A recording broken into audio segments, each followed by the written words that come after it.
12. And has an adorable 7-year-old named Tessa as well. So I did the math, actually, of our medals, and we almost catch Michael Phelps. I think he's making a comeback, so...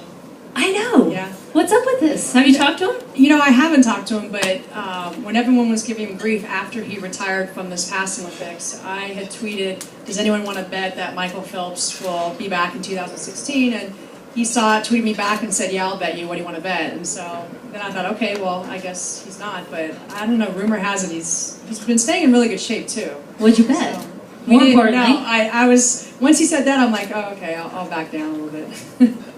You didn't bet him? I didn't bet him. You think he will, though? Yeah, I still think he will. Because he's back on the drug testing list, which is the sure sign. Big sign. If you're subjecting yourself to that, you're going for If you're willing to pee in a cup daily, Yeah. then you're getting drug tested. All right, Kerri, let's start with you. 5th Olympics that you'll be heading into, right? Dara played in 5, swam in 5. How in the world do you do it now with 3 kids, as we said, all under the age of 4.5? Well, I haven't done it yet. I have to qualify. So my dream is to go back to the Olympics when the qualifying starts about 1.5 years out. But I do it because I have an amazing husband, basically. My husband is also plays beach volleyball, and we're chasing the same dream. We both want to go to Rio and win gold medal. He has barely missed the past 2 Olympics, so he's primed and ready to go. But we're the ultimate team. You know, we feel like our 3 kids are part of our team. You know, and we force them to do things they don't want to do. I'm just joking.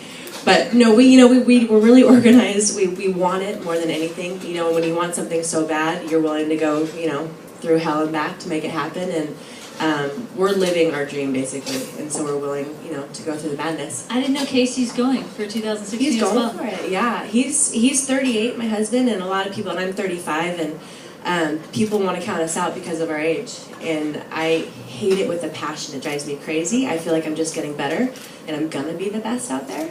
Knock on wood, but no, he's going for it. He's playing amazing volleyball. We both take really good care of ourselves, you know, and you get wilier you know, as you get older, so it's fun.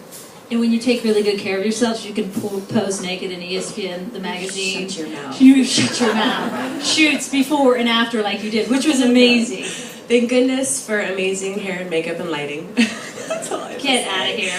I don't know if you guys saw that, but Kerri, before she had her 3rd child, Scout, posed in ESPN, the magazine, pre-delivery. 9 months. 9 months. On the day. That was so smart of them to do, by the way. Yeah. And then post-delivery, holding Scout. Yeah. Butt naked. It was great. And I'm a good Catholic girl. Like, I had to pray on it. I had to ask for guidance. But the way they do that magazine, it's so there's so much respect and integrity, and it's about showcasing the power of the body. And so I felt really comfortable doing it. I want to do it again when I'm like really fit. You know, you can't. Yeah, because that she doesn't fit look at all. fit, Yeah. Yeah, I mean, I just want to get naked again for the cameras, apparently. No, but you know what, that magazine is so wonderful. But I was really grateful for the opportunity, and Scout looked so beautiful, and yeah, it was wonderful. How many weeks post was it? It was 8 weeks. 8 weeks. And I wanted Wow. to cry. That's bold. Every day, you're supposed to take 4 weeks off after you have a baby just to let your body recover, and I think the day I got home I started doing like squats. I'm gotta be naked soon. Less for the recovery for Rio, but for the photo shoot. No, exactly. Yeah, I'm very more vain, concerned apparently. about the photo shoot. Dara, when I look at your 5 Olympics, and they were, I'll tell you the Olympics they were, in case you guys forgot, 84, 88, 92, 2000, and 2008. So we're talking a span of, if my math is correct, 24 years? 24 years from her first Olympics to her last, and missed out on competing in the 2012 Olympics and swimming in it by 9/100ths of a second. Son of a bitch. To quote Bobby Knight. God.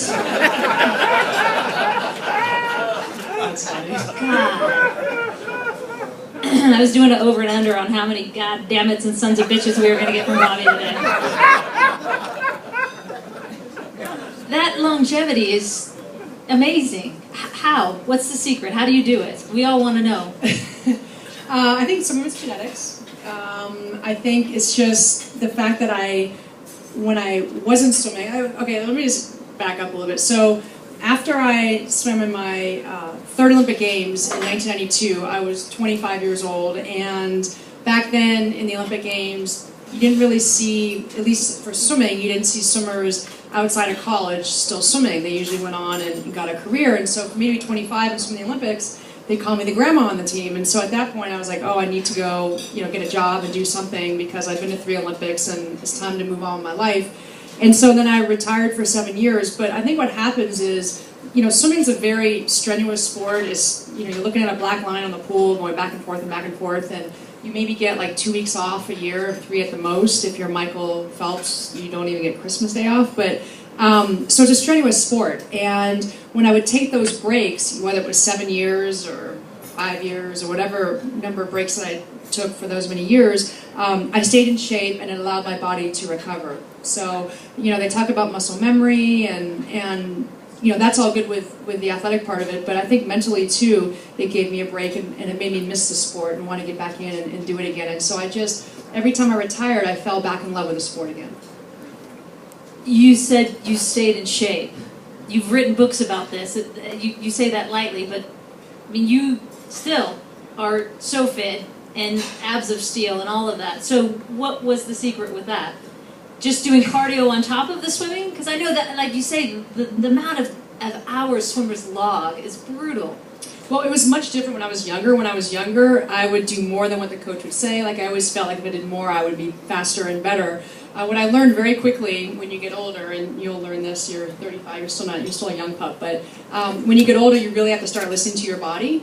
And so when I started training for 2008, after I had my daughter, I got in the first week of practice and tried to do what the kids were doing. I learned after about 2 days that there was no way I can do 2 workouts a day. And I went from 9 workouts training in 2000, for the 2000 Olympics, 9 workouts a week to 5 workouts a week. And for me mentally, it was really hard to be okay with that because I was always used to doing more than everyone else. So for me to do less, it mentally sort of took a little while to get used to that. But what I learned really quick was you have to listen to your body.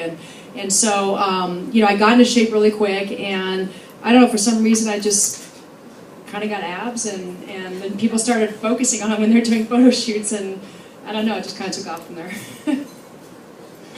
How's the knee, by the way? The knee's okay. I had a little surgery, but it's good. Thanks. Little surgery. And a little fracture. Yeah, something like that. Oh, I hope it's okay. Thank you. It's funny you say that because when we got into, a lot of us on the soccer team got into our 30s and we're still playing because they couldn't kick us off the team even. Mia was 33, I was 33, and Christine Lilly, another player who played for years, and we've been playing for 18 years together on this national team. And we were the same way. We would grind it out, and really would put in a lot of quantity. And got towards the end of our career as a coach, we had a coach that really wanted to stress fitness and would run these sessions that were, literally just running. And we finally came together and we're like, we're going to die. Yeah. We're not going to make it. We're not going to make it to the 2004 Olympics if we continue this. So we used to give her these really subtle hints that we'd came together and we'd be like, USA track and field on 3, 1, 2, 3. And then finally we're like, back off. We can't do this. Kerri, go back to the thought of Casey coming back as well. So if both of you now are competing and traveling, what kind of village does that take with the kids and your support network? Well, we've never traveled with 3. We had our first little taste of it. We flew to Hawaii last week, and it made me have a panic attack. What are we going to do the next 3 years chasing this dream? Our kids were so great on the plane. It was a 5-hour flight, but there's 3 of them. And even on their perfect behavior, I'm sweating. I'm like, what do you need? I have my tool chest. That's but in the leading up to London, my sister Casey came, and she was our nanny and our sitter on the road. She's off the table now because she's 26 and has a job. How dare her? I might get her fired. I don't know. So we're just gonna have to figure it out. I don't live around any family. I'm from the Bay Area. I live in LA for my job and for our jobs, and so we're kind of isolated a little bit. But we have so much love and support. We can call it anybody at any time, but we're gonna have to find someone to travel with us, and then hopefully someone local at every stop. I don't have too many friends in Rome or all these random places I go, Switzerland, but I'm going to make friends really quickly. The good news is you go to some great spots. We go to amazing places. You guys are all invited, by the way. We have, good. We play, well, Rio for sure. We play on the AVP tour, so we hit all the greatest spots in America, and then I play on an international tour, which is where ultimately I'll qualify for the next Olympics. And we get to go, we play at the base of the Alps in Switzerland. We've gotten to play right near the base of the Eiffel Tower. We play right in Rome in this, Colosseum. It's just, we're pretty spoiled, really. Right. So you all may recall Kerri and Misty winning the gold medal in London. That was a spectacular grounds as well. Ridiculous. That venue. So Kerri's diving around and had a baby girl in April, post-Olympics scout. And I'll do the math for you. So, and I don't know if you saw it on the Today Show when she announced it, but Kerri was indeed pregnant at the Olympics while winning an Olympic gold medal. No problem. So when did you know that you were pregnant? Did it happen there that you found out? Yeah, absolutely. I was in an ice bath after our first match, and I was kind of just doing the math. I'm like, I'm late, and I kind of called out, I'm like, hey, honey, I think I'm late. And he's like, that's how we do it, and that was it, And I'm like, I'm pregnant because I'm, not to give you TMI, but I'm a finely tuned machine. I know my body, and I had some symptoms that I had only had when I was pregnant before. Like I would sneeze. I don't know if you guys had this, and you felt like your abs were gonna rip off, like rip open, and that was happening. No, right, I'm not as tough as you guys, but every time I would sneeze in London, I had allergies in London. I thought I was gonna like pull a muscle or tear something, and so I had these things adding up, and I'm like, I gotta be pregnant. But I didn't want to take the test because I didn't want it to mess with me mentally. So I put it away, and it became a really great thing to take the edge off the Olympics. Before every big match, I'm kind of an asshole. Excuse my language, but I get so, I'm not angry, but I'm just like, I want to go and do it. I want to get it over with. I want to kick everyone's butt. And so to have something as beautiful as I'm pregnant in the back of my head to take the edge off, my killing ways, it was really wonderful. Did Misty know at any point? Your she partner? She kind of had the same reaction too. She's like, I wouldn't be surprised, and then we just went along with it. So it was like, oh, you're pregnant, no big deal. No worries. And so Casey and I, we tried in July, and we hit a home run in July. And I had never had morning sickness before, so I wasn't worried about that. And they say the best indication of what your pregnancy is going to be are your previous pregnancies. So I just kind of took for granted that I'd be okay. I knew the baby was going to be okay because she was the size of a dime. I don't even know. And so I just was, we went for it. And it was just amazing. And yeah, and then I have got my little scout now, and she's 7.5 months, and she's changed us all. And she's starting to crawl. So life is over. Yeah. We need to buy helmets and put the gates up. 2 walkers and a crawler now. Dara, I don't know if you ever read the book Don't Sweat the Small Stuff, but I don't think it was written for competitive athletes, actually. Because especially swimmers, when I look at the times that you guys have to pull, we just talked about it. What would you say you missed qualifying for 2012 in 9? Yeah, 9/100. Right, and I think back to in 2008, Dara is the oldest swimmer ever to compete in an Olympic Games at the age of 41 in 2008. And, oh, by the way, wins 3 silver medals. And one of them, you may recall, was another don't sweat the small stuff. I'm like, that's bullshit. Sweat the small stuff. You know what happened was, what she's saying is I missed the gold medal by 100th of a second. What is that?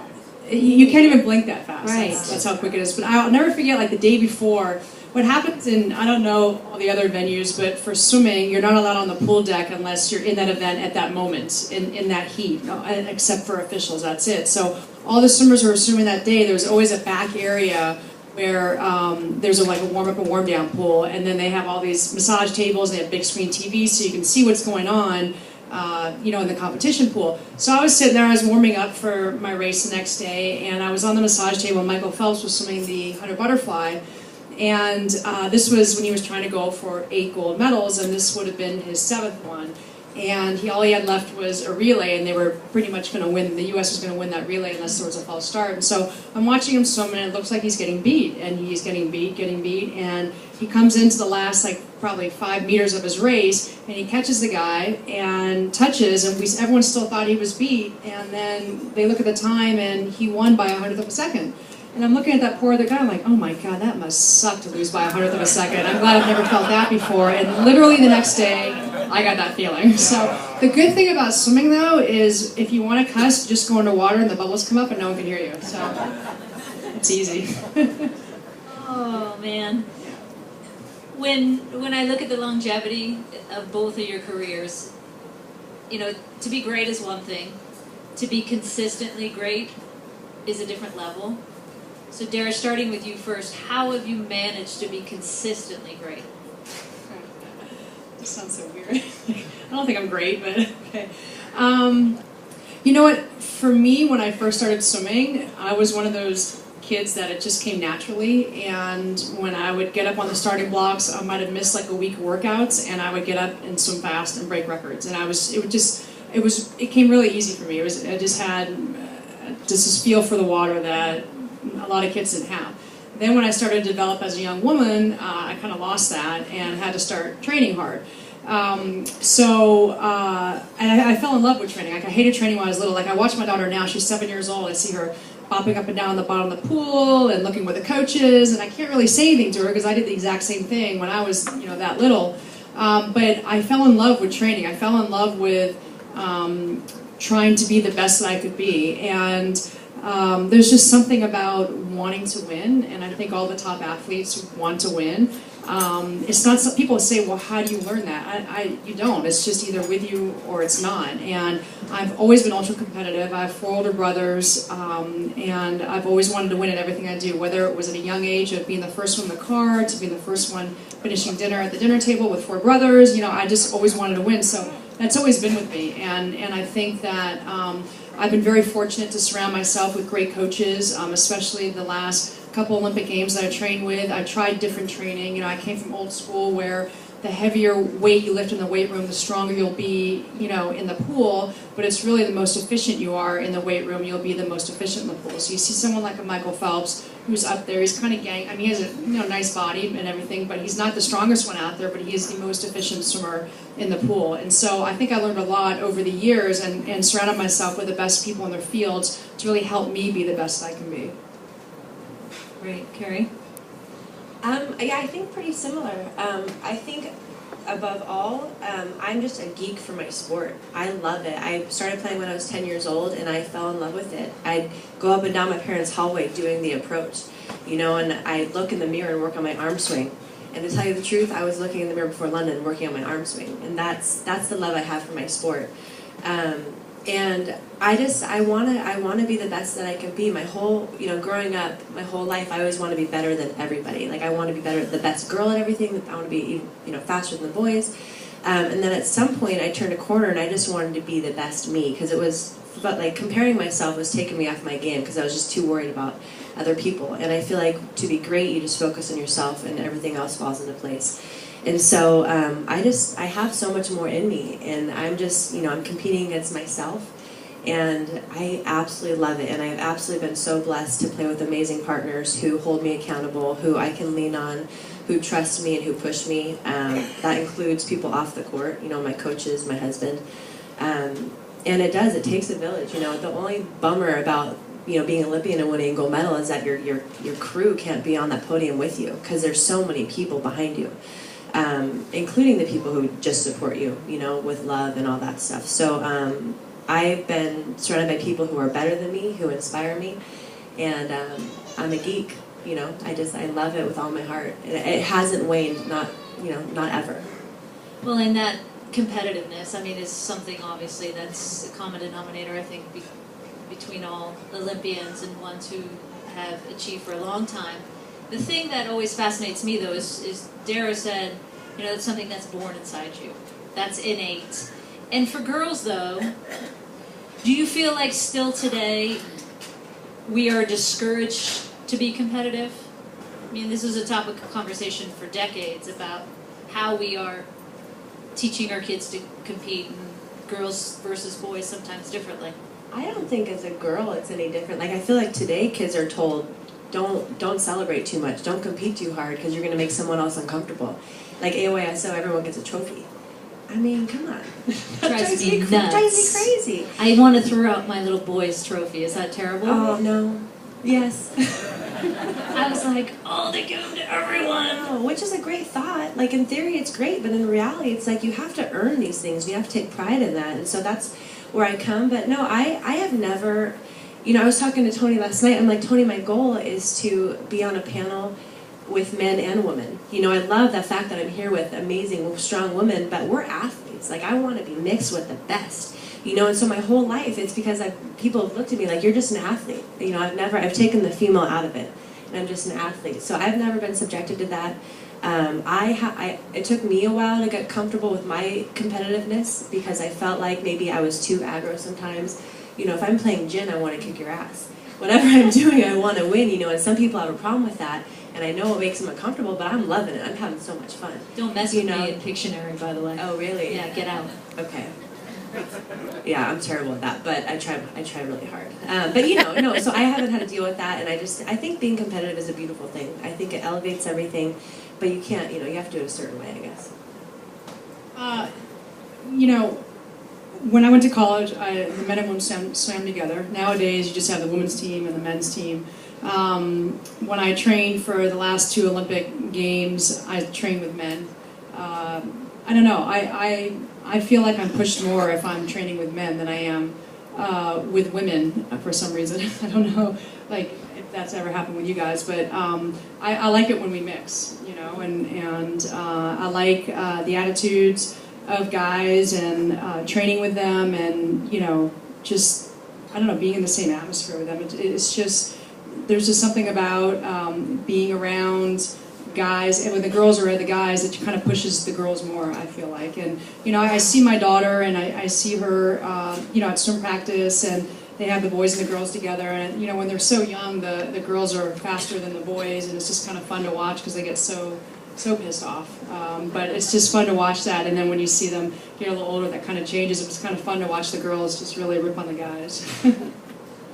Karen Knight reminded me of a story that I think Mia told last year, or she maybe read in Mia's book, that the difference between Anson Dorrance, who coached the University of North Carolina women's soccer team and is a legendary coach in soccer. They've won 21 national championships and was our USA national team coach, one of our first USA national team coaches. He coached both the boys, the men, and the women's UNC team at one point, and he used to always say the difference between coaching men and women is when I say in general to a girls team, because I don't want to point out a girl, that, you know, this happened and it wasn't great and here's what we need to work on, every girl on that team thinks it was them.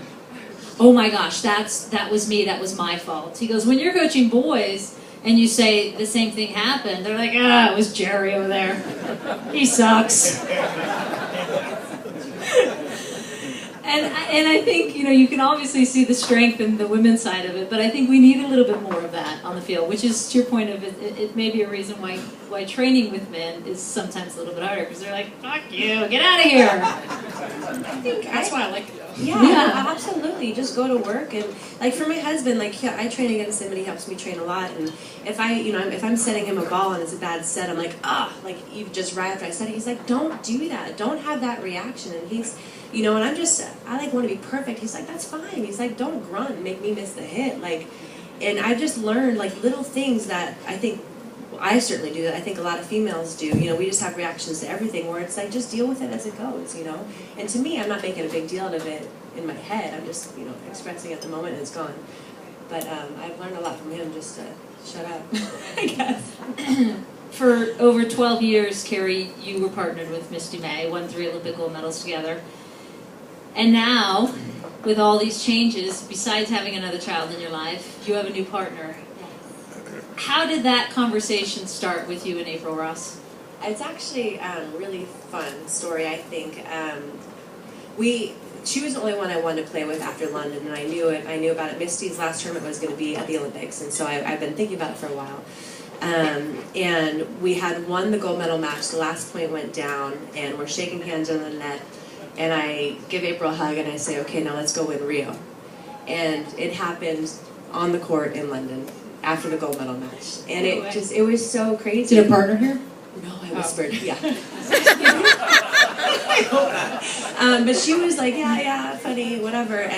But I absolutely meant it. And then I was like, okay, now I'm gonna go celebrate with Misty and move on. And then we talked about it later. But we're just a natural fit. I think it was kind of inevitable. She is a fighter. She has so much heart. She's a geek for the sport. She just wants to get better. And she has a lot of enthusiasm, which I think you absolutely need at the highest level, when you're chasing that dream, because there's so many ups and downs, and she's not going to let the downs get in the way, like I won't. And it seems in the volleyball world, and correct me if I'm wrong, but all these partnerships, they're kind of like marriages in a sense, because you're spending so much time together, and it's this give and take, and you and Misty made such a great partnership, although, like any marriage, never perfect, but you made it work. What do you miss most about that partnership? I mean, everything, it's kind of easy for me to reflect on it and say, God, we were great from the start. But we went through, a lot of stuff in the beginning. Misty lost her mom in our second year. I went through plenty of personal stuff, and we had a journey for 12 years, and I think just being around someone who I had so much shared history with, and so much love, and we've gone through so much pain and triumph together, that's what I miss. Misty's pretty special. She's very special. She's so unique, and so I just miss being around her. And now I can't get a call back. I can't get a text back. Like, Misty, come on. But that's just how she does it, and I always know she loves me. And I probably won't talk to her literally for a year, but I know she's there.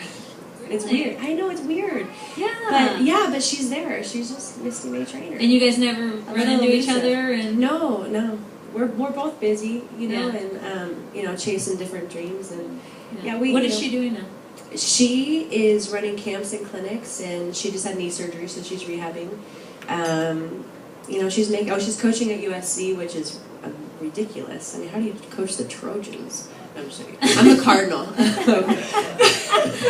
Blank stares from the audience. I know, you guys. I'm a Giants fan and a Cardinal fan, and I'm surrounded by Trojans and Dodgers, and it crushes me every day. But no, Misty's amazing, and I miss it every day. Literally the first 2 months of competing, I cried. We'd go to our old stomping grounds, and I would cry, and I'd shed a tear. I'm like, God, this is going to be really hard. But that kind of went away. The love is still there, and now I'm just really excited to kick butt with April. Dara, for all the longevity in the grind of swimming, you mentioned it early on, how you're looking at a line and following that line. You don't necessarily have those moments of on the field together with a team or on a court together with a partner. How did you stay motivated to keep grinding for so many years? Yeah, swimming is definitely an individual sport, and when the Olympic team is picked, I mean, you're swimming relays with swimmers who you raced against to get on the Olympic team. So it is very individualized, and I think the thing that motivated me the most was I'm a goal setter, and I knew what I wanted the end goal to be, and I knew if I didn't do the work I was supposed to do, listen to coaches, what they said, eat the way I was supposed to, not miss workouts, that I wouldn't reach those goals. So for me, when I had my mornings when I woke up and I just did not want to go and the alarm went off and I just wanted to roll over in my nice little comfy bed and just go back to sleep, I knew that I wouldn't reach my goal if I did that. So I think goals really help me out, being able to set goals and try to attain them. Where is that competitive goal-setting drive now? What are you doing now with it? How do you channel it? Once you've left that competitive pool or field or whatever it is, that's always such a challenge for athletes. Well, first of all, people always ask me if I'm going to get back and swim, and I'm almost 47, almost at menopause, so that's not going to happen. So just get that out there right now. I thought Rio was it for you as well. That's it. My poor husband, that's all I can say, is we play golf, we play tennis, I take everything out on him.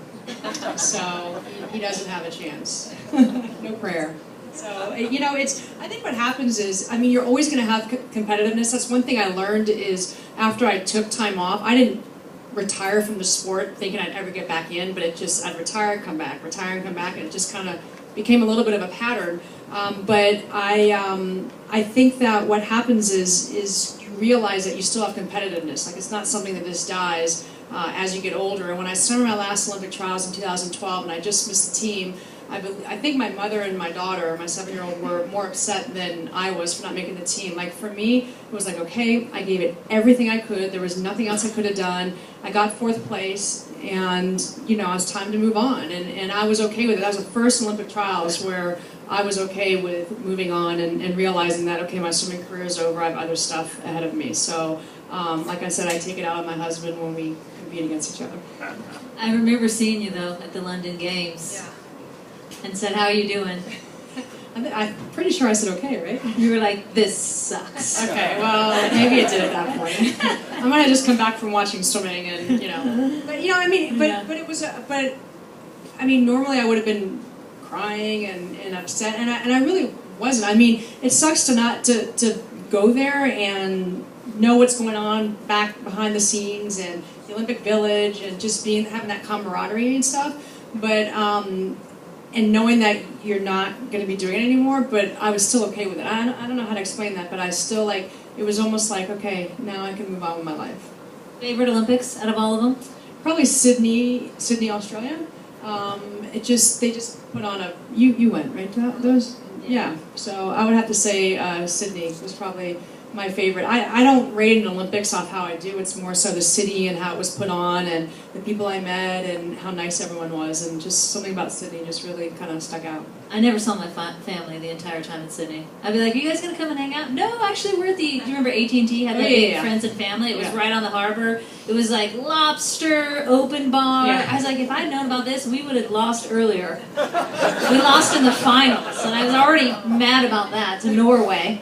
I'm like, I would have thrown in the towel earlier if I could have been spending my time here. Favorite Olympics for you, Kerri? Hands down, London. I think just the fact that I did it as a mommy, you know, between Beijing and London, I had, you know, my 2 boys and pregnant with my 3rd, and that just, you know, it just made a world of difference. You know, everyone has been so special, but accomplishing such a beautiful, humbling feat as a mommy, I don't have words for that. And that I want to go to Rio and win it so bad so my daughter can see that, you know, and be part of that. She was part of London for sure, but it just makes me more proud than I have words to say. I think your husband, Casey, was quoted somewhere as saying an Olympic gold medal for every child. I know, and I right? wish I was pregnant right now. But you wish you were pregnant right now. Really? What is wrong with you, woman? Does he know that? in that house? Yeah, he knows that. Yeah. I think he sweats from time to time, but yeah.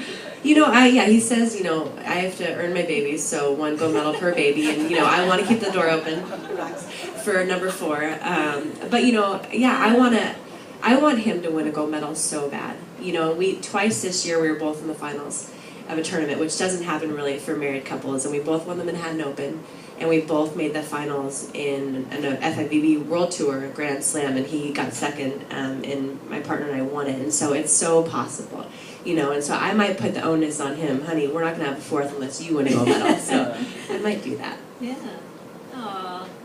I will open it up for questions too if we have any. If not, I have a couple more questions for you guys. We have about, I'm trying to keep my time here, about 7 minutes, I think. Is that right?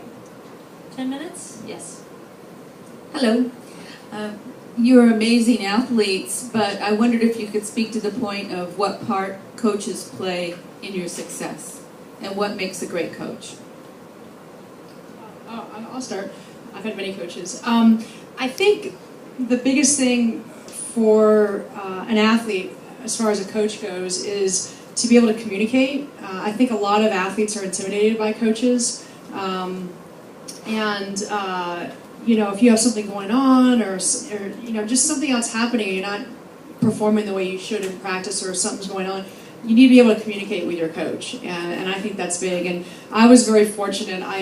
All my coaches taught me something that I've taken with me my entire life. And whether, you know, I've had coaches that kind of beat up on me workout-wise that I learned from, and I look back and I don't have any regrets having swum with them. And I have other ones that, you know, were a little more gentle on me, and I have no regrets for them not pushing me hard enough, but it's made me who I am, you know, today. So, but I would have to say communication's a big thing for me. But it's so funny, we were just talking when I walked in, and I was like, God, if I was a male basketball player, I'd want to play for Bobby Knight.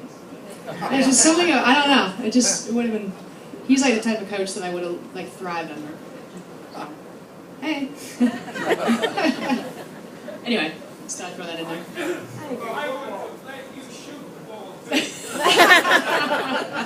You should see my three-pointer. No three-pointer. Yeah, exactly. Thank you. For me, I've been really blessed with coaches as well. I feel like the consistent thing in all of my coaches from the time I was 10 to today is that every single coach has really focused on the fundamentals. At every single level, there's been a focus on fundamentals, even at the highest level. And I feel like that's what separates the good from great, is that, you know, when you get to the highest level, you want to work on the trickier things, and, you know, you want to be a little flashier, you know, or just push yourselves in other ways. But if you forget the fundamentals, you're in trouble. You can't get to Z if you can't do ABCs. And so that's what I appreciate most about my coaches. And then the past couple of years, my coaches have been amazing at making me very uncomfortable. You know, they've pushed me outside of my comfort zone so many times and made me so frustrated. And, you know, we're doing this drill where it's designed to beat me down mentally and physically. And, you know, and they want me to outlast and to endure and not to break. And then after something like that, my coach will go, "Do you know why I did that to you?" I'm like, "No, but I want to punch you in the face," you know, and then he'll tell me and he'll explain it to me, and it all makes sense, you know. So prior to the drill, you know, I'm a control freak. I like to know why I'm doing something, but I never ask questions. I just do it. You know, there's that trust I have in my coach because he's earned it, and he's smarter than me, and I'm learning from him. But they've all made me very uncomfortable, and I feel like I've gotten so much better because I'm not just staying safe in my little zone. You know, and I think, you know, developing the trust and the camaraderie and that communication is huge to that. You know, if there's no trust, then you're in trouble. You're not going to get the best out of your athletes. And I've been really fortunate in that.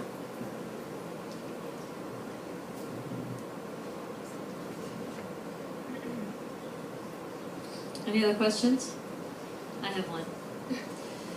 With this conference here being themed Leaders and Legends, and I love to pick people's brain about leadership. Can you finish the sentence for me? And you can use a couple run-on sentences if you want. Leadership to me is?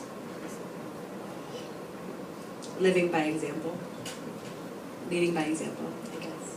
You know, I think actions speak way louder than the words, and the greatest of what they do actually do what they say. So I think it's as simple as that. The greatest at what they do actually do what they say. I like that. That's great. It actually came through for us. Go card. Dara? Okay, say this sentence again. Leadership to me Is, that's a good one. I mean, I kind of agree with Kerri. You know, you want to lead by example. I feel like I was kind of put in the spotlight being, you know, the oldest one on the team and being a leader, and you know, it's a great feeling being able to lead by example for the younger ones. And I'm going to tell you like a really quick little funny story that has really nothing to do with leadership, but it's just a funny story. So on the 2000 Olympic team, I was 33 years old, and I was named one of the captains, and the kids would come up to me and ask me questions and what to expect at the Olympic Games. And I'll never forget getting a knock on my door, and there's like 15, 16-year-old girls come in, and I'm like, oh, what are they going to ask me now? I mean, they'd ask me all these great questions, and they come in with a Cosmopolitan magazine, and they open it up and they point to this article, and they said, so Dara, you know, you've been to so many Olympic Games, we just really need to ask you a question. I'm like, okay, and I'm kind of getting my glasses out and looking at this article, and they wanted to know if it's true that the Olympic villages provide rainbow condoms to the athletes. And I'm like, oh, okay, that's great. So that was my leadership role in 2000 Olympics, was letting the kids know what happens in the Olympic village. But no, I do agree with Kerri though, is you want to lead by example, and if you're going to be a leader, you know, you need to set a good example. You know, there's a quote, and I don't know the exact words, but it's something like the first one through the door takes, you know, is the bloodiest, takes the most hits. And I think that's part of being a leader, you know, the willingness to take the hits, to, you know, and just to show that I got this. I'm all in, I don't care how bloody I get. I got this, you know, and follow me, and I'm going to take care of you, you know, and just trust in that, you know. I'm fully committed to this, and I think, you know, when you're committed to something 100%, that's true leadership, because it's so scary being so vulnerable. It's so scary being out there wanting something so much. Yeah, vulnerability is huge, isn't it? But I think it's different too with the sport, obviously, because I was so lucky to have played with a group for so many years, and there were so many strong leaders within that group, and maybe I wore a captain's armband, or Carla did, but you have, and so for me, it's a little bit different in that I think it's a little bit more communal. But I love the idea of together we can inspire a group. You know, it's never someone standing on top of the mountain shouting down. It's this group saying, okay. Yeah, I think it's just different by sport. I mean, Yeah. you're in a group sport, and ours is a little more individualized, I think. So, but you know, once you are in the Olympics and you're with all your Olympic teammates, doesn't matter what sport it is, you're there all representing the U.S. and there as a country and there as a team. Shagging in the Olympic Village. I never did that. No clue what you're talking about. I didn't know you meant by shagging, but now I do. Very good, Britt. It's not shagging balls.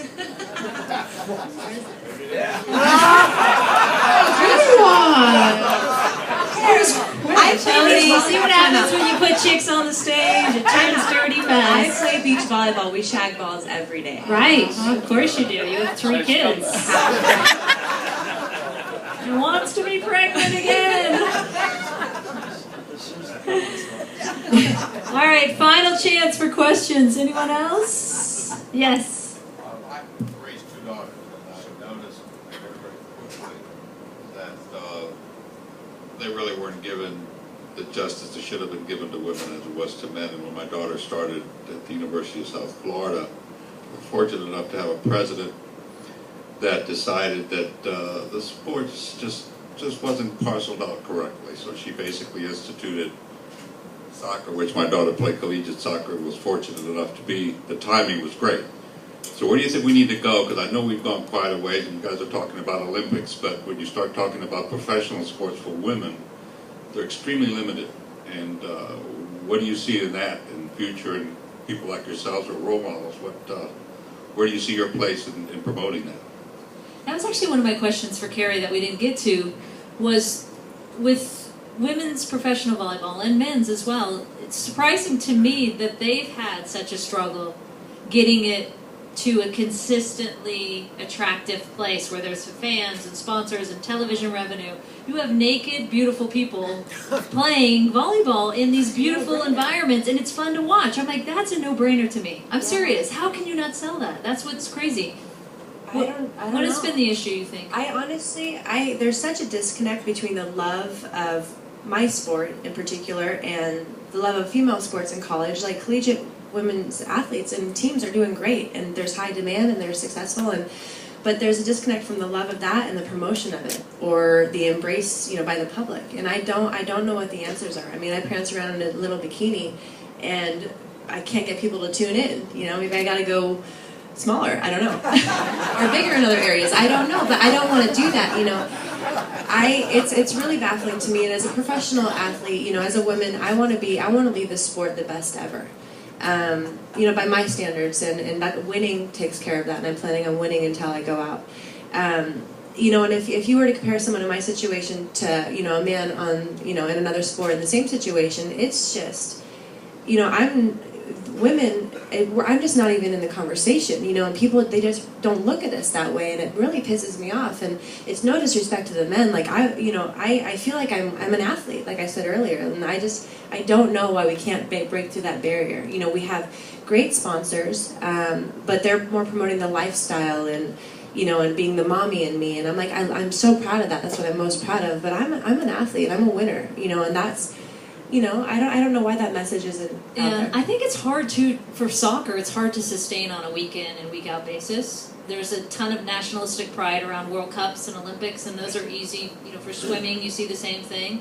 But to get them to come out on a week in and week out basis I mean, MLS has struggled at it. We've seen their struggles. They're just finally turning a corner. That took 15 years. So I think it's hard. I think, and for women, we're on our 3rd iteration of a women's pro soccer league. You know, and really should have gotten it right the first time.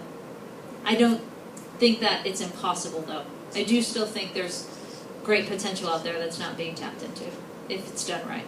Keeps coming back, right? So the third iteration for the AVP has come and gone my tour so many times, you know, so people love it. It's just maybe we need different leaders or different mentality for somebody who's running our professional sport. I don't know. We need Tony LaRussa Come on, Tony. to run it all. out. Can I just say what an honor it is to sit next to these two women Our honor and to too. share the room with all the great